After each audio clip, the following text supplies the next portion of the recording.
couple of those. I know because Rhymesayer's here. They always go out there every year. And the first couple times I didn't sell it out. It was like 6,000 the first time, 7,000. Then it just starts selling out 10,000. You know what I'm saying? Yeah, good. That's what that's like. Top Yeah. All right, you ready? Mm-hmm. Yep. All right. So I'm here with Tech N9ne of yes. Strange Music. Oh, yes. Thank you for sitting down with us today with upcoming hip hop. Yeah. So the first thing I wanted to get into with you is you have a really diverse background with artists you've worked with directors, everybody from Corey Taylor to the movie that you were in. With, it was the Dark Carnival. Yeah, it was Devil's Carnival. Yeah, Hallelujah. Yeah. So with all that being said, I think that kind of all set the stage for Cathartic and you being able to kind of bring a lot of these elements and a lot of these things that you've done in the past. Yes. Do you see yourself, in the future ever taking like that Rob Zombie route, like doing directing or working in more of a cinematic experience more than the music side with? I'm a movie buff since I was a kid.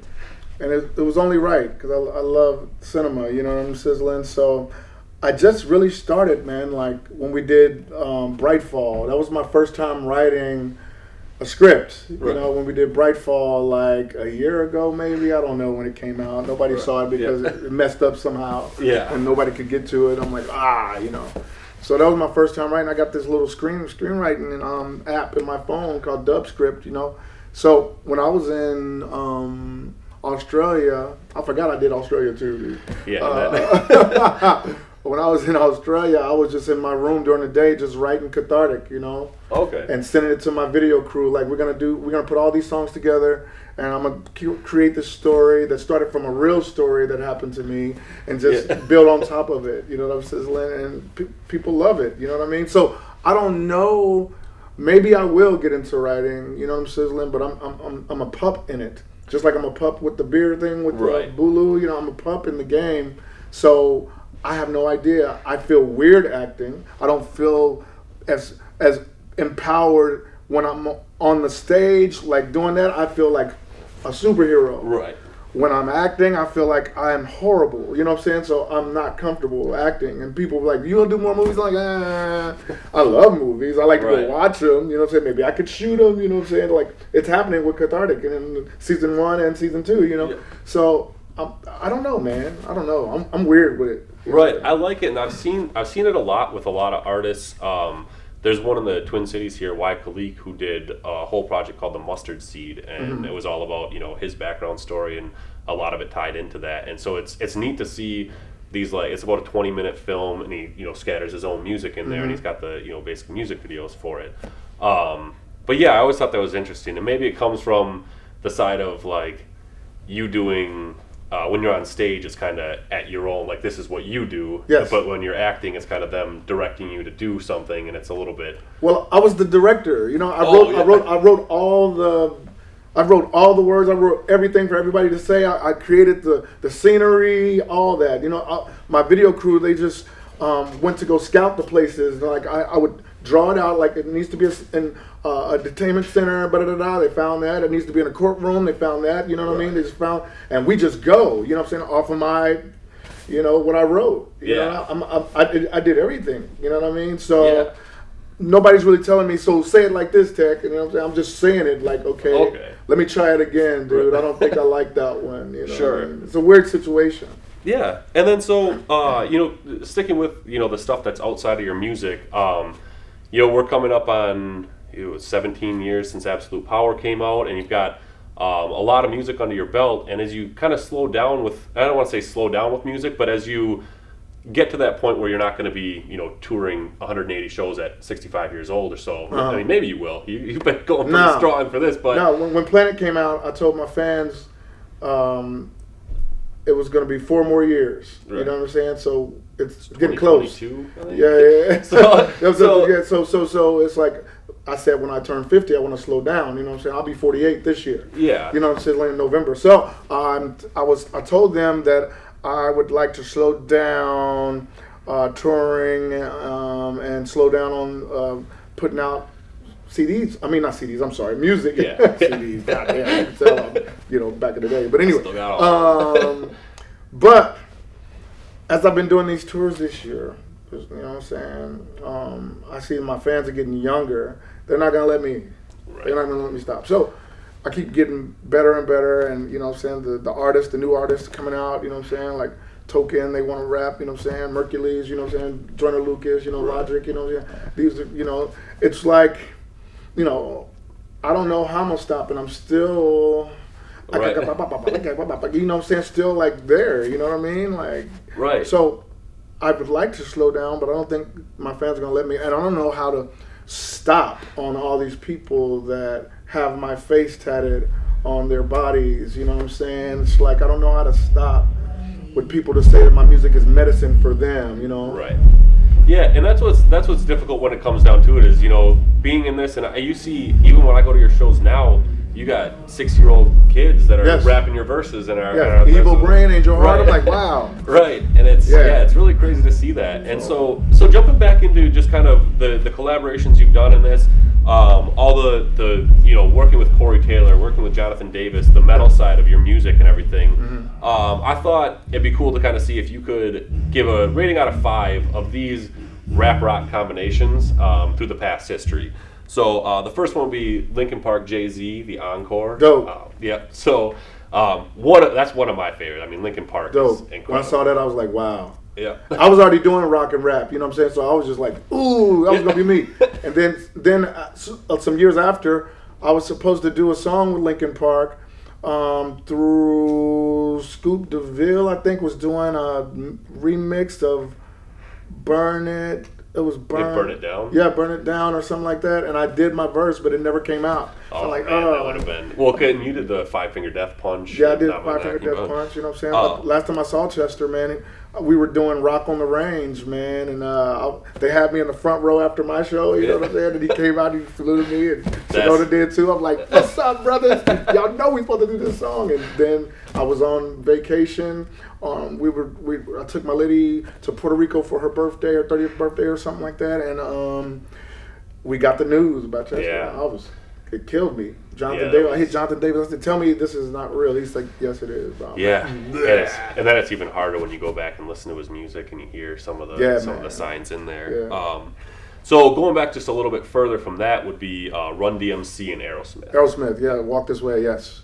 Killer. Yeah. Killer. But I don't think I was doing rock and rap then. Yeah. That's a little bit. You know what I'm saying? I don't think I was doing it when Beastie Boys did, you know what I'm saying? You Gotta Fight or anything. Oh, you know, or No Sleep or, you know what I'm saying? Or whatever. Yeah. And then, so the other one, and this is one of those that, this is one of my favorites, is the Anthrax Public Enemy. Oh, when man. They came together and did that. Man. And they were rapping Chuck's Part. Yeah. Yep. You know that? Yeah, that was. And the L as well, hell. You know what I'm saying? But they did it. You and know it's funny saying? when they do that, because then you look at like Flava Flav was in Taking Back Sunday's music video. He's like in a small part where he's singing for the lead singer of Taking Back Sunday. I don't remember. It's so funny to see all these, like when you see all these rock rap, and people think it's so foreign when it comes out, but it's everywhere. I always thought that beautiful music is just beautiful music, man. You know what I'm sizzling? Like, I started my label because of the Doors, you know what I'm saying? Because I'm a big Doors fan. I mean, strange music, you know what I'm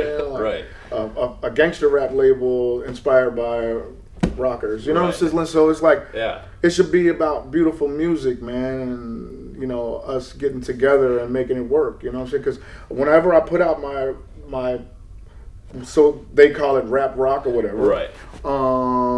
People say, I see in the comments, like, it doesn't seem forced with Tech because all this other stuff seems watered down. It doesn't seem forced. I said, it's not. I'm just doing Riot Maker is just Riot Maker. You know what I'm saying? Yeah, it's got influence on all the way back. And the last one, so this is brand new track with off the news Post Malone, but you have Post Malone, Travis Scott with Ozzy Osbourne. I ain't never heard that one. Oh man, so I'll have you have to check that one out. I'm mad about that one because I've been trying to hook up with Ozzy for a long time. Why you just do me like that? Even though I love Travis Scott. Right. He played Travis Scott and who else? Post Malone. Yeah, it's on Post Malone's new album. So it's Post Malone, Travis Scott, and Ozzy does the chorus for it. What? Yeah.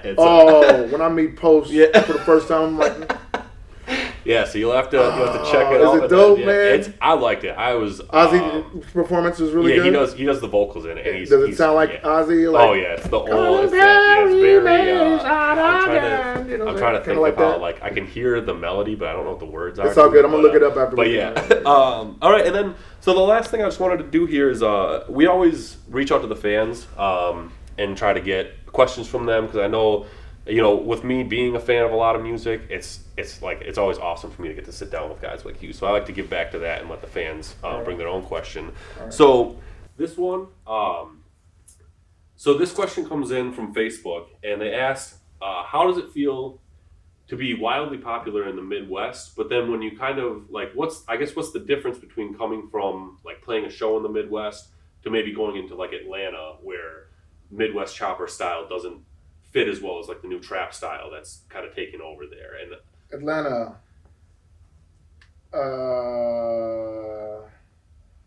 Atlanta's kind of been hard until T.I. came out on stage with me. They said it did on the Bible with me. Everybody, you know what I'm saying?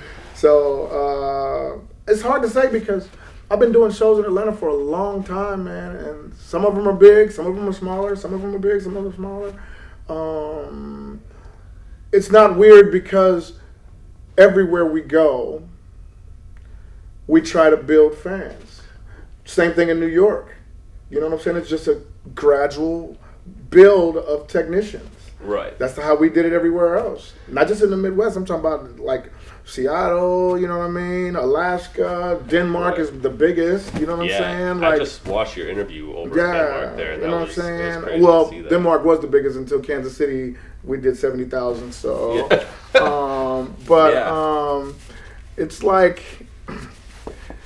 It's like everywhere else.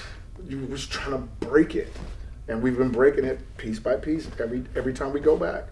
That's awesome. Yeah, and that was kind of the second part of the question, was how do you see yourself bridging that gap? And I think that's pretty much what you do. I mean, there's even guys in the Twin Cities that I've seen them, when they come out to shows and they say, if I meet 5 new people, that's 5 new people that I'm going to shake 5 hands at least on every show, just so that I know that I'm building these groups, and that's kind of how you build that whole thing. So. Yeah. But I've been trying to tell motherfuckers, though, for real, like, it's like chopper flow is just something I can do well, you know what I'm saying? But I actually rap, my nigga, you know what I'm saying? Like, you know what I'm saying? It's like I can do songs with 2 Chainz, you know what I mean? I actually rap. You can't fucking chop on Hood Go Crazy, you know what I'm saying? You can try, but it'll be whack. Right. You know what I like seeing both sides of it, because you see, like, you see T.I. come into that on the Bible, and he kind of chops in there. And he did. He did. And so it's cool to see when people come on yours, or when you go get certain artists. It's just crazy, because everybody that want to fucking feature from me want me to fucking chop. Right. And I did it to myself in '98 when I put out questions on the the gang-related soundtrack, the Tupac movie, and Jim Belushi. You know what I'm sizzling? And it just, everybody wants me to go. Even Eminem, you know what I'm saying? Right. Like, we gotta go. You know, they're like, damn, why can't we just rap? Right. You know, Flatbush Zombies just sent me one, and we rapped, man. You know what I'm sizzling? Oh, like, that's fantastic. I think we rapped. Yeah, we rapped. It was we rapped. Yeah, Flatbush, I'm excited to see. You know what I'm saying? But Mercules, he gonna send me something that's good. I got a chop. You know what I'm saying? Me, him, and Hobson. You know, so we on his new record about to come out. You know what I'm saying? I just saw that too. Like, you know, but on my new album that I'm working on called Interfere, I'm 6 songs in right now, man. There's a reason why I'm hoarse again. You know what I'm saying? I just been telling stories, man, that I never told before. You know what I'm saying? And I guess the quick tongue comes in every once in a while. You know what I'm saying? You can't help it. Right.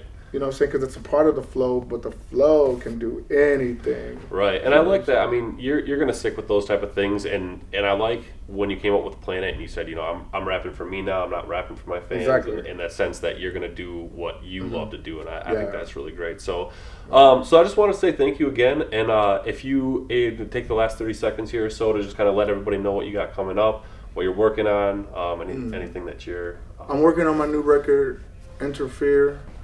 It's one word, ENTERFEAR, interfere. I'm going to enter all my fears. I'm going to exit the motherfuckers. You know what I'm saying? Like, I don't have a lot of fears, you know what I'm saying? But, you know, the fear of saying things, you know what I mean? Like, ooh, this might not be politically correct. Fuck that shit. You know what I'm saying? Like, it's like I'm gonna interfere. I'm gonna exit them, man. You know what I'm saying? That's what I'm doing so far, man. Wow, I got some shit. I'm only 6 songs in. I got like 22 beats selected. You know what I'm saying? Like already. You know, I'm just playing Russian roulette with the beats. Like which one I'm gonna do? That one's cool. Damn, I could do that one. Ooh, I'm doing all the vintage sounding shit first. It's like all the shit that sounds like vintage, like the beats that I chose from 7. You know what I'm saying? And is it So is it going to be an all 7 project? Or are you No. It's 7. It's Freak Van Workum, them over there overseas. You know what I mean? The guys who did the majority of the last album. You know what I'm saying? So awesome. I'm just looking for the dope, man. I'm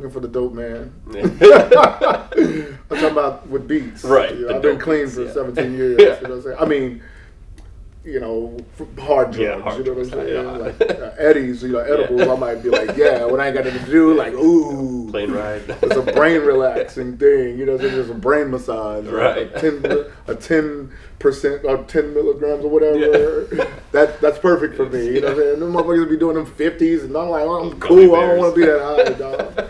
How do we start talking about that? Oh, yeah. All right, man. Well, thanks again for sitting down with us. It was a pleasure as always.